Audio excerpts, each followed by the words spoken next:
Rifftrax. Why you always gotta pick Rifftrax? It's your lucky day, it's time for Rifftrax. Hello, I'm Faith, and welcome to Faith's Take, where I talk about anything and everything that I find interesting. And welcome to episode 22 of Every Rifftrax Short Reviewed, where I take 5 Rifftrax shorts in chronological order, review them, and give them a rating between 1 and 5, with the points being good, great, awesome, fantastic, and spectacular, because I don't think a bad Rifftrax short exists. While last time all of the shorts had to do with danger and pain, this episode's group was a little more varied, with animals, cops, safety, and skincare. So let's dive right into episode 22 of Every Rifftrax Short Reviewed.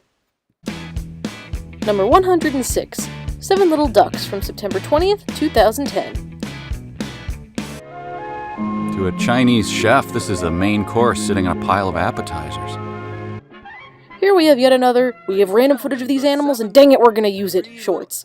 We see a little girl taking care of her ducks and their life on her family's farm. That's pretty much all this is, watching the life of a little family of ducks. And it's about as boring as you'd assume. Revised edition?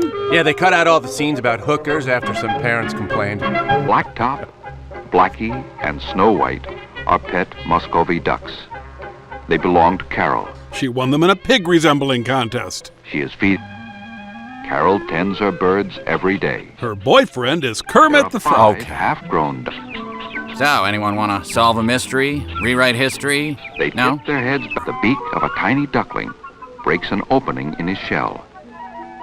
He is very small and wet when he breaks out of the egg. Fresh balut. The first duckling to stand is very proud. I am a god! With his tail wagging like a dog's, he coaxes the babies out. Good jobs, you freeloaders. The main problem with the short is that the riffs are alright. Unlike some of the previous animal-centric shorts like Little Lost Scent or Mr. Moto, the guys don't have any inexplicably rageful riffs. This is really where the short suffers, as there's not much of a hook to it. The ducklings waddle close beside her to the pond. Unfortunately, Carol's dad has already had a few beers and has just decided to fire up the lawnmower. Father duck comes over to guard his young. His face is red like a turkey. Don't look at me. His Father Duck had turned to a life of crime after a horrible accident that he blamed on Batman, one duckling tries to make a swimming pool out of the water bowl. and is immediately pecked to death by her parents, Later, the ducklings nestle close to their mother and fall asleep. and dream of biting children. 2 ducklings wander away and get covered with mud. No pictures. No pictures, please. I said no pictures. You heartless TMZ bastards, leave me alone. Mom, what are you doing? Mom, where hey, are you Mom, going? look at me. Mom, I fell like a rabbit waking out. Hurts, Mom, hurts, Mom. Might be bleeding. Can I go with you, Mom? Please, Mom. Plants around them. A half-grown duck has run through an opening in the corner. Certainly not shoved into the shot by the camera assistant. He runs off to hunt bugs in the grass. One of Nick Nolte's favorite pastimes. A boring short with some alright riffs. This one gets a 1.5 out of 5. Look at the ducks, dumb little ducks. 6 of the ducks are doomed. Killed by the dog or crushed by the car or eaten by predatory birds. Number 107, Cops. Who Needs 'Em? From September 27th, 2010. Says it should still be here. Is this film all wavy for you guys, too? Yeah, I'm getting kind of seasick. Kevin? Nope, looks solid to me. Don't go by me. I went to tranquilize my mule again this morning and accidentally shot myself in the thigh. What else You have a can do? mule that you Forget it, regularly man. tranquilize? Oh, if you've got a better way to get him into his tuxedo, I'd like to hear it. Can do we with it? Your please car's get back been to the stolen. film? Time to see a team up with a punk kid with no respect for the cops, and a couple of cops who seem so blasé about their job that I'd be extremely concerned. You see, the punk's car has been stolen, and instead of immediately calling the cops as an intelligent person would, he decides to get his ragtag bunch of friends together to chase it down. Of course that fails, and he ends up at the police station anyway. Oh, I don't see my car. It was right here. What's the matter? Big boy can't find his sax? I don't know, man. It was right here. Man, that's like the opposite of groovy. Oh, this is really stupid. That's exactly what my wife said when I finally talked her into watching The Room. Not one of our better anniversaries, as it turns out. Why don't we, That's right, why don't we, Hey, lay off it, Liz. You're only complicating things. Off screen, these two also fought bitterly. Yeah, that actress wrote a tell-all book about it. Who needs cops? Who needs them? Your car by now. Didn't sell well. No. I'd like to report a stolen car. Tell it to my cartoonish arm cast, kid. License number? Says somebody stole his car. Doesn't know the license number. Hey, it's my father's car. He never bothers to license his cars because of his drug dealing. 407. Is there anybody you can call for the license number? Yeah, I can call home. Dial 9. Can I dial the rest of my number? No, just 9. It's part of your punishment. Was the car locked? Yeah. Car locking's for squares, man. Yeah, I know I should have never have come here. Sit down. You've got some questions to clear up first. Sit down. And meet our mascot, Ned the Nightstick. You better have an explanation. An explanation? Is that even a word? We're going by the book. Not an inch more or less. What would it cost me for an inch more? I didn't hear that, Steve. $200. Do you know there's a car stolen every 34 seconds in this country? You didn't, did you? You disgust Do you know how long me. it takes? After getting a waiver signed so if the kid dies, the blood's not on their hands, the trio heads out. Instead of actually looking for the car, though, the cops just waste time drinking coffee and questioning random ladies while the kid frets in the back seat over the course of approximately 9 hours or so. When they finally find the wretched hive of scum and villainy where the car ended up, one of the officers gets shot in the leg, and that's what it takes to get the punk to actually appreciate the force. What waiver?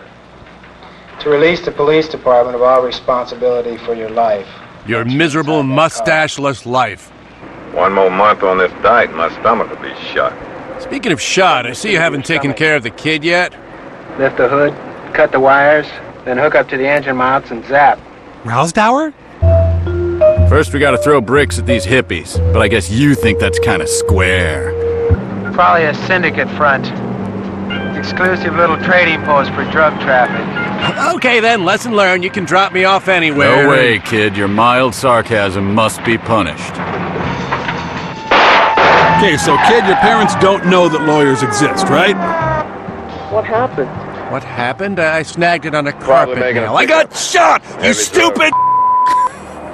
A tough lesson that paints no one in a good light. This one gets a 4 out of 5. I mean, well, if they don't know anything, at least they should say so. Well, listen to him. What do you know? Mr. No Mustache back there is starting to Steve, get that's it. old stuff. Number 108, You Can Do Something About Acne, from October 4th, 2010. They can cause changes in the body. Our engines are out. Seem We're going in. SOS! SOS! Do you suffer from ungodly acne problems? Well, this short is for you. However, we won't actually get around to solving your problem until the second half. The first half starts with a montage of bland teenagers doing bland teenagery things. After all that pointlessness, we get a quick health lesson about why and how acne even exists. Quick, we've got to escape the music. Follow me to the land of no banjos. How's everyone enjoying the worst picnic in the world? What do all these people have in common? Any minute now, they're going to die of acne. It's a wonderful time of your life. I know because I've been watching you. These teenage years are the time when the world is your oyster. Yes, the world is a slimy mollusk that when eaten can cause paralysis and death.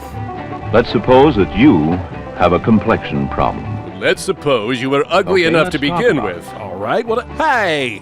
Hormone balance in everyone's body changes, Except Mike's. transforming Right, the child hey. into an adult. What are hormones? Things baseball players inject To put between their it toes? simply, they secrete an oil called sebum, a natural lubricant to prevent excessive dryness of the skin. And the dirtiest non-dirty word While the there body is. is young, as the sebaceous gland enlarges, the sebum thickens. There's something worse than and regular does not flow sebum? as freely, and especially the sebum within Coming this fall, is blocked. the sebum within. The gland wall ruptures. Sebum, nature's Then high explosive. inflammations, and finally coming to a head, or what doctors call a pustule. Doctors have a way with revolting names. So, this is the why of acne. The dear God, It's why? a disorder. Now that that's all over, we can actually figure out what to do about the acne. We're told to talk to our doctors and keep our faces clean, you know, all the basic healthy habits. However, when you get right down to it, the narrator basically tells us that every single case of acne is going to be different, so this short won't necessarily help with your specific case. That's why the short is called You Can Do Something About Acne, not This Short Will Help You Do Something About Acne. There is something you can do about it. Call your congressman.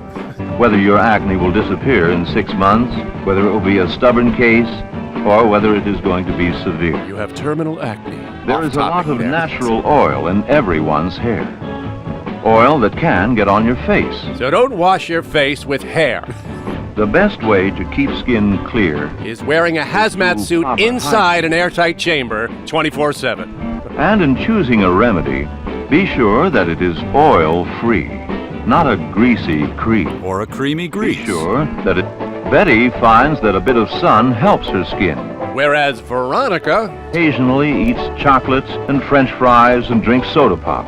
And it doesn't seem to affect his acne.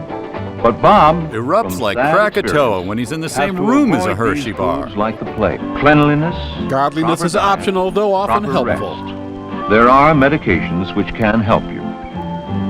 Choose them carefully. Making squinchy, over-serious faces at the bottles always helps. They're designed. You can make an endless Dukes of Hazzard type soundtrack to defeat acne.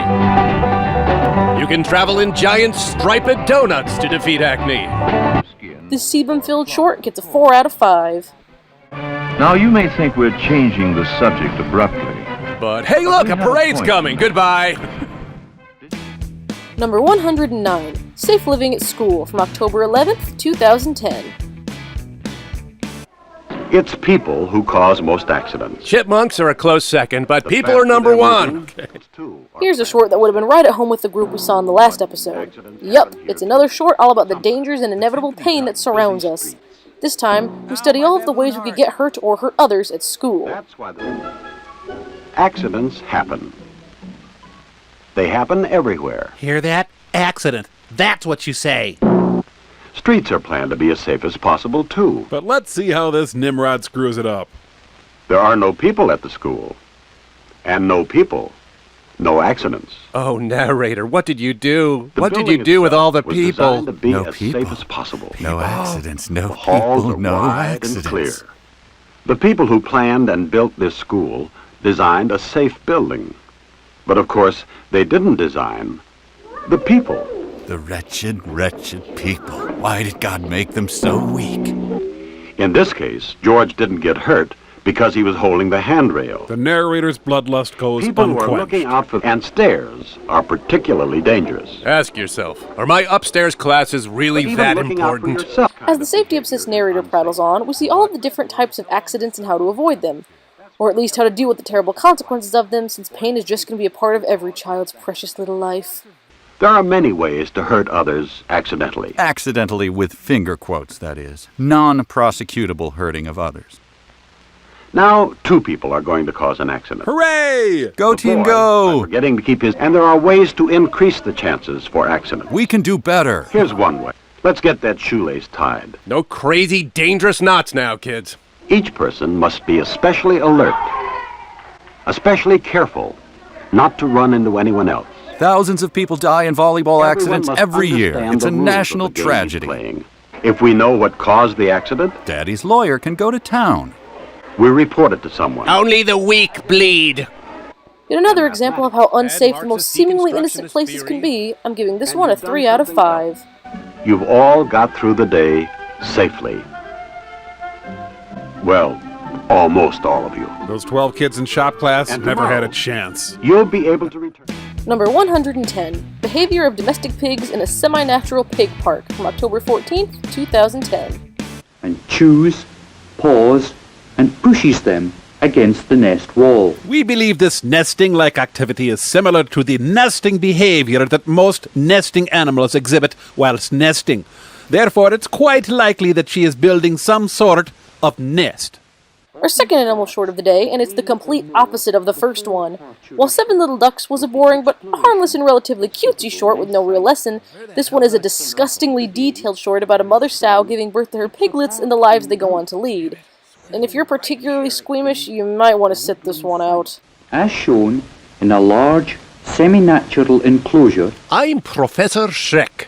In 90 minutes, this sow walks about 1,500 meters. And she's immediately signed by the Cleveland Browns. Yes. Let's make sure we see all of this. Every bit. Carrying twigs on 47 occasions, and grass on 36 forays. But who's counting? Me, Before that's who. depositing, already drops of milk may appear at her teats. There was no reason in hell we needed to know that. But at least now the word teats is in play, so from here on in we can say teats as much as we please. And you will, won't you? Teats. They resolutely fend off any visitors, including their own offspring. Exactly what I do with my kids. Litters. But the incident has quickened the onset of parturition. Parturition? That's an interesting word. I wonder... Oh, God! Oh, why? Soon after lying down, waves of contraction. Damn you, parturition! I'll curse that word in hell! Newborn. God, I will never say teat again, I promise! Colostrum, the tired sow remains on her side and presents all her teats. She prays her children never see footage of their own birth, knowing that they would roast themselves in horror. For teats. If you haven't vomited and or just fallen asleep at this point, there's still not much going on. But the short is better than Seven Little Ducks here, since they have so much more ridiculous material to work with. Often engage in short play fights, especially the male piglets. The fights begin with playful eeny-meeny games, but end in gang-style bloodshed. Element. She will passive-aggressively remind them of what she's done for them for the rest of their lives. Then on the way, under the cover of bushes. There's no ruche, so they take their time.